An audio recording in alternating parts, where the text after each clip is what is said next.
اس کے آداب کراچی والوں سے سیکھو. نہاری اور پائے کیسے کھائے جاتے ہیں اس کے آداب تمہیں کون بتائے گا؟ ہمارے پنجاب سے رشتے دار ہے، نہاری کھلانے لے گئے، نوالا بنا بنا کے نہیں یوں ایسے وہ یوں یوں یوں نا تھوڑا تھوڑا تاکہ انگلیاں خراب نہ ہو، ایسے نہاری کھا رہے ہیں. میں نے کہا بھائی آپ کو نکالو یہاں سے، یہ کراچی کی نہاری کی کیا کر رہا ہے؟ توہین.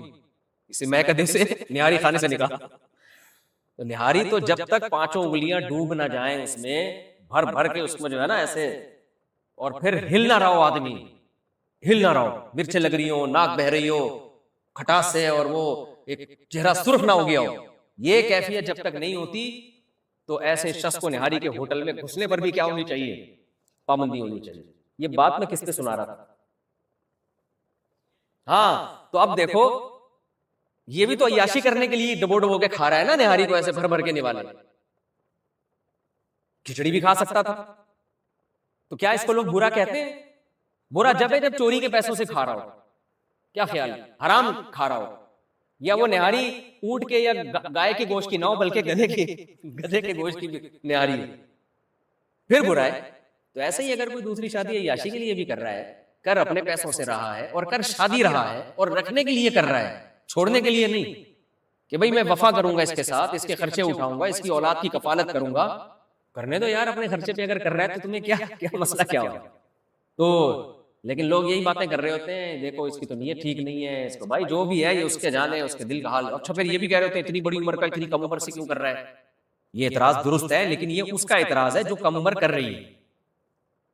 وہ کہے کہ میں اتنی بڑی عمر کے آدمی سے کیوں کروں، وہ نہ کرے، ہم اس کو یہی مشورہ دیں گے. لیکن اگر کر رہی ہے تو پھر یہ اس کا ذاتی معاملہ ہے، اس میں آپ کو ٹانگ اڑانے کی اجازت نہیں ہے. اس لیے آپ لوگ آئندہ ایسے معاملات میں کبھی بھی انٹرفیئر مت کیا کرو. مجھے اطلاع ملی اچھا نہیں ہوگا. کوئی بھی کر رہا ہوتا ہے نا تو لوگ ایسے کر رہے ہوتے ہیں، یار اتنی بڑی عمر کا اتنی کم عمر سے کیوں کر رہا ہے شادی. اگر بیوقوف بنا کے کر رہا ہے بھائی غلط کر رہا ہے، لیکن اگر وہ اس کو بتا کے کر رہا ہے، اس کے ماں باپ بھی راضی ہیں، وہ لڑکی بھی راضی ہے، تو اس کا مطلب اس کی لک ہے. جو ہر ایک کے ساتھ یہ لک نہیں ہوتی تو اس کی لک ہے. تو اس میں پھر وہ والی آیت آئے گی وَلَا تَتَمَنَّوْا مَا فَضَّلَ اللَّهُ بِهِ بَعْضَكُمْ عَلَىٰ بَعْضٍ. اللہ نے کسی کو کوئی نعمت دے دی ہو تو اس کی ہوس مت کرو. اب بسم اللہ کرو جا کے، ٹھیک ہے؟ بہت غیرت دلا دی میں نے آپ کو. تو اب ایسا کرو کہ اس رمضان میں کچھ انسانوں والے کام شروع کر دو، برائی کو چھوڑ کر حلال کو فوکس کرو. یہ چند احکامات تھے. چائے بھی آ گئی ہے، آپ لوگ چائے پیئے. اسی میں اللہ تعالیٰ نے سفر کے احکام بھی بیان کیے کہ سفر میں تم قصر نماز پڑھ سکتے ہو. میدان جنگ میں بھی نماز کا اللہ نے ہمیں حکم دیا کہ میدان جہاد میں نماز کیسے پڑھی جائے گی. اور یہ آیت امام ابو حنیفہ کی بہت بڑی دلیل ہے کہ سفر میں دو نمازیں اکٹھی پڑھنے کی اجازت نہیں ہے. حدیثوں میں جو دو نمازیں اکٹھی پڑھنے کا حکم دیا گیا اس کے بھی امام حنیفہ مانتے ہیں ان حدیثوں کو، اور وہ دوسری حدیث سے ملا کے اس کا مطلب یہ بیان کرتے ہیں کہ ظہر کو آخری وقت میں، عصر کو اول وقت میں. وجہ اس کی یہ کہ اگر ظہر کو کے ساتھ عصر اور عصر کے ساتھ ظہر پڑھنے کی اجازت ہوتی قضا کر کے، تو پھر قرآن خاص طور پر سفر میں میدان جہاد میں ہر نماز اپنے وقت پہ پڑھنے کا حکم نہیں دیتا. اس سے زیادہ تو کوئی ضرورت ہو ہی نہیں سکتی. تو اس لیے امام حنیفہ کا اصول ہے کہ جب بھی احکام نکالے جاتے ہیں قرآن کو کیا رکھتے ہیں؟ سپیریئر. حدیث کو اس کے بعد، حدیث کو قرآن کے مطابق مفہوم بیان کرتے ہیں، نہ کہ قرآن کو حدیث کے مطابق کیا جاتا ہے. سمجھ میں آ رہی ہے بات کہ نہیں آ رہی؟ یہ تو میدان جنگ میں اللہ نے بیان کیا کہ تم سواری پہ بیٹھ کے نماز پڑھ لو. اے اللہ کیا ٹینشن ہے بھائی، سواری پہ چھوڑ دینا، ہم عصر کے ساتھ ہی یا آخری وقت میں پڑھ لیں گے ظہر عصر ملا کے، یا زوال ہوتے ہی ظہر کے ساتھ عصر بھی نمٹا دیں گے، ہو سکتا ہے عصر میں جنگ کا ٹائم شروع ہو. تو اللہ نے فرمایا نہیں، ان الصلاۃ کانت علی المؤمنین کتابا موقوتا.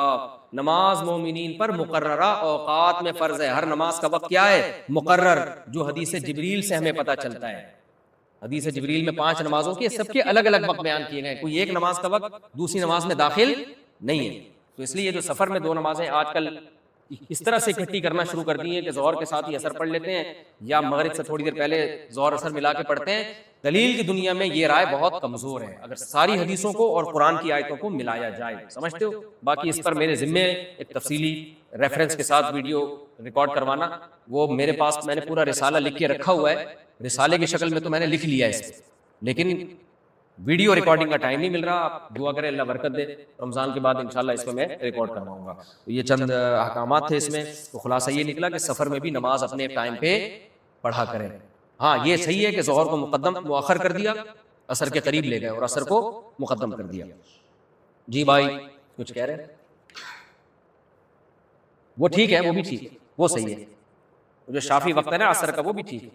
بہت سارے علماء کا وہی مذہب ہے اور صحیح حدیث سے ثابت کی ہے، اور احناف میں بھی بہت سارے اسی کے قائل ہیں، اس میں کوئی حرج نہیں ہے. لیکن یہ نہ کیا جائے کہ ظہر کو عصر کے اندر تک لے جائے، یہ ٹھیک نہیں ہے.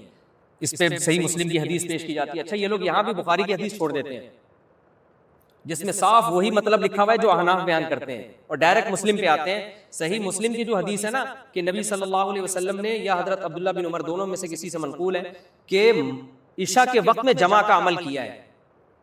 تو یہ کہتے ہیں دیکھو اس میں تو صراحتاً ہے کہ عشاء کا وقت داخل ہو چکا تھا اور جمع کی ہے نمازوں کو.